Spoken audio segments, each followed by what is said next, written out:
Hari ini 13 Mei 2020 dan 20 Ramadan. Ya, 20 Ramadan 1441 Hijrah. Ramadan yang paling unik. Bukan sekadar di Malaysia, di seluruh dunia. Jadi subhanallah, kadang kalau kita bercakap pasal rezeki, ia merangkumi semua. Daripada baby sampailah orang tua kan. Jadi saya akan memulakan, kita akan merujuk buku ni. Subhanallah, ini salah satu buku yang sangat bagus tentang rezeki. Tulisannya ada 111 formula tarik rezeki. Penulisnya adalah Nora Yusof. Nora Yusof. Saya dah message Puan Nora untuk jadikan buku dia rujukan perbincangan hari ini. Antaranya, saya dah baca beberapa formula. Sebenarnya bila saya baca lepas satu-satu, saya sendiri banyak tersedar tentang banyak perkara. Dan insya-Allah memang kita tak akan mampu nak kupas 111 formula. Saya tak jual buku ni puan-puan. Sebab selalu orang kata tanya, Ustazah macam mana nak beli? Cari saja FB Nora Yusof. Puan Nora Yusof, FB dia. Dia ada banyak buat talk juga. Nanti boleh order melalui Puan Nora Yusof ni lah ya. Alhamdulillah. Ini juga salah satu rezeki Puan Nora. Hari ini kita bincangkan bukunya. Mudah-mudahan buku tebal, Masya Allah.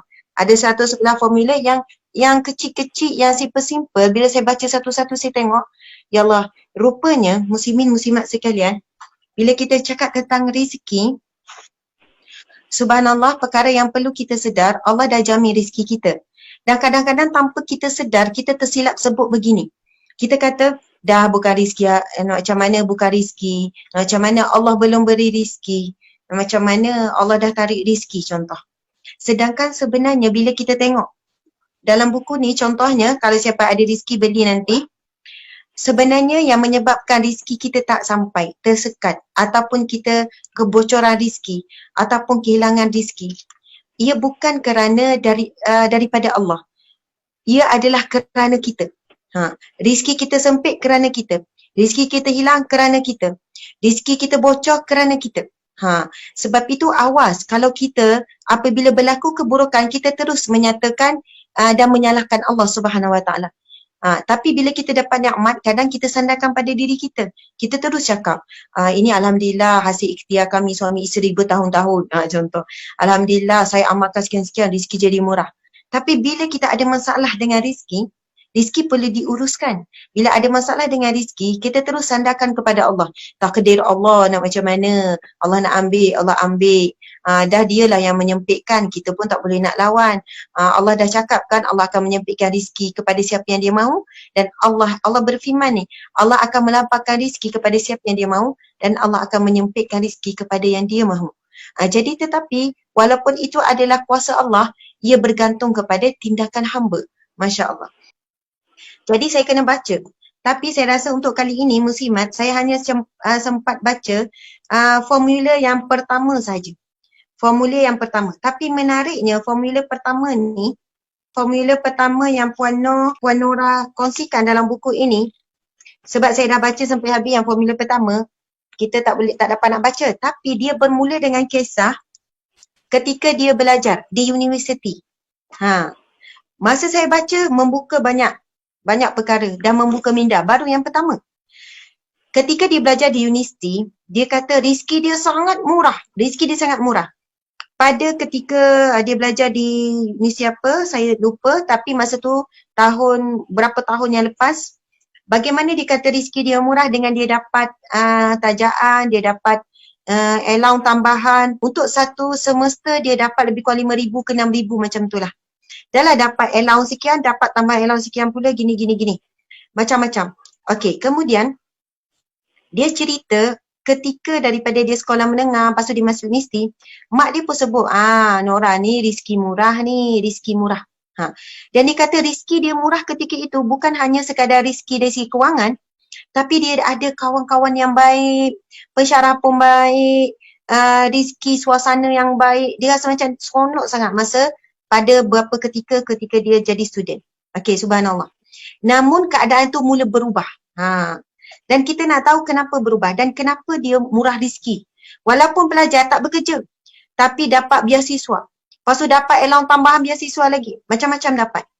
Dan dia kata ketika itu adalah antaranya dia sangat menjaga hubungan dengan manusia. Okey, dia hormat semua orang, jadi dia dapat kasih sayang tersebut. Kemudian yang kedua antaranya amalan-amalan tu lah. Dia jaga tentang amalan-amalan solat, solat sunat duha contohnya.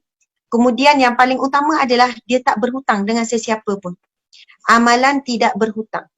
Masuk semester keberapa, saya tak ingat, adalah berlaku sikit peristiwa yang menyebabkan dia berhutang dengan seorang kawan. Dia berhutang bukan banyak, dalam 200 macam tu. Dia berhutang. Sebelum kan duit tu banyak, adalah kerana berlaku sesuatu, kiranya dia terpaksa berhutang. Dan start daripada itu, dia mula kesempitan demi kesempitan. Bayangkan, pernah satu ketika berlaku, duit dalam akaun hilang. Subhanallah. Sempit, makin sempit, sampailah dia habis belajar. Sehinggalah habis belajar dia mulakan pekerjaan, baru dia dapat bayar hutang kawan tu yang bukan banyak, dah 200. Dan masa itulah dia sedar bahawasanya yang menyempitkan rezeki dia ketika itu adalah hutang yang bukan banyak pun jumlah, dalam 200. Dan setelah dia selesaikan hutang dan dia rasa hidup dia dah mula tak tenang, resah-resah, dia dah hilang nikmat yang dia nikmati sebelum tu. Yang kelapangan, rezeki kawan baik, pesara okey, siapkan assignment dengan bagus sebab dia seorang pelajar yang konsisten. Tapi rupanya disebabkan hutang yang sikit saja jumlah tu tadi telah mengubah kehidupan dia. Rupanya hilang barakah hidup kerana ada hutang yang dia tangguhkan. Bahkan ada keadaan dia sebenarnya dah boleh lansaikan hutang kawan dia tu, tapi dia menangguhkan. Contoh. Dia jujur bercerita supaya nak menggambarkan bagaimana beratnya kesan hutang terhadap hidup kita. Dan penulis buku ni, dia buat ni, formula ni dengan ada testimoni. Maksudnya, bukan saja-saja teori tak. Dan subhanallah, ada banyak kes yang ikut hutang 3,000 dengan yakin, dengan tenang, buat semata-mata kerana Allah, minta pertolongan ya Allah. Aku sedekahkan di jalan-Mu ya Allah. Bagilah kepada mana-mana. Institusi pengajian ke, kepada orang susah ke, orang miskin ke, orang memerlukan ke. Ya Allah, bantulah aku untuk lepas daripada belenggu hutang ni. Masya Allah, subhanallah, rezeki yang tidak disangka-sangka Allah beri. Akhirnya dia boleh lansai hutang 3,000 itu lebih cepat daripada jangkaan. Antara punca rezeki barakah atau tidak, iaitu dalam bab sifat amanah. Dan dalam buku ini bila saya baca dia kupas, saya sendiri terasa. Sebab dia kata antara punca rezeki kita sempit adalah kita memiliki sifat munafik. Bila dia bercakap, dia menipu. Kemudian diberi amanah, dia khianat. Kemudian yang ketiga, apabila dia berjanji, dia tidak menunaikan. Jadi di alam pekerjaan, 3 perkara ni menjadi cabaran.